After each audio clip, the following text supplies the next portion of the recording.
Every day they risk their lives servicing others. Our state's first responders serve our communities with uncompromising devotion. And here to discuss a bill to aid these heroes during their time of need is Representative Heather Fitzenhagen from the District 78 in Lee County. Thank you so much for being with us today. It's my pleasure. Thank you for having me. So we're actually talking about firefighters and paramedics getting pre-screenings before they even start their job to make sure that they are, I guess, in terms of their cancer. A lot of people who are coming forward with cancer, you're trying to see exactly where they're getting at a job or other activities. What does this bill say? Well, the intent of the bill is to be able to provide benefits to first responders, firefighters that are exposed to carcinogens in their workplace and then to contract cancer because they are at a higher risk. At the same time, we're trying to manage the risk so that we aren't providing benefits to people that already have risky behaviors like smoking or already have contracted cancer prior to taking on their role as a first responder or firefighter. So there would be a pre-screening before they even started their job to kind of get their health status. Absolutely. There would be a pre-screening, and then we would continue to screen along the way, and we would also potentially take into account if the firefighter or first responder engaged in any other secondary employment that might also put them at greater risk of cancer. Because the outcome of this in terms of determining where the fault lies would be what? What's the goal here? Well, it's not so much fault as it is that we want to make sure that we are taking good care of the people that put their lives on the line every day.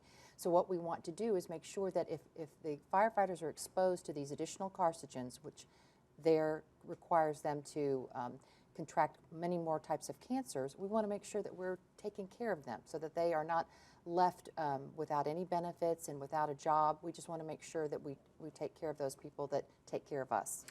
In the large events that might happen, the big fire that might be put out, within 48 hours too, these firefighters or paramedics also have to go through the screening once again. So they're intermittent checkups. Absolutely.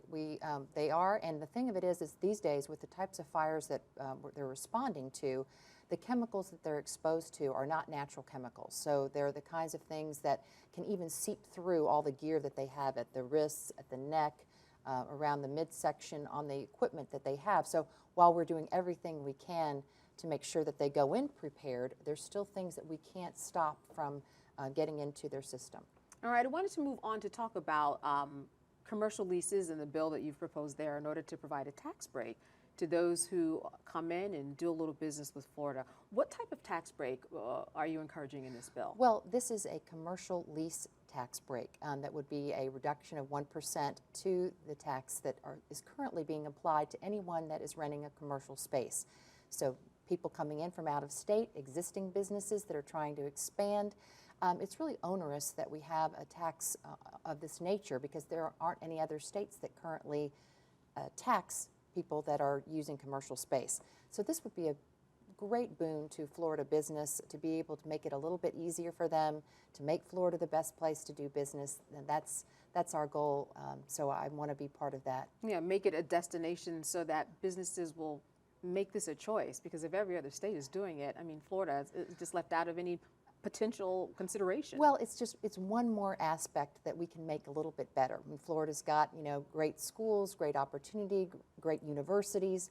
So if we can now make it even a little bit easier by reducing the tax here, I think that we will just make it the total package for businesses in Florida. And it encourages people to be entrepreneurs too. Absolutely. 1% tax break. What type of potential money savings are we looking at for the types of businesses that are here in Florida? Hundreds of dollars for the average small business person, and it could be significantly more when you're talking about large warehousing spaces. Absolutely. So it's definitely something that will register in the pocketbook of our entrepreneurs and business owners. All right. Well, thank you so much for being with us, giving us an update on what you are doing. Good to see you. My pleasure. Good to see you.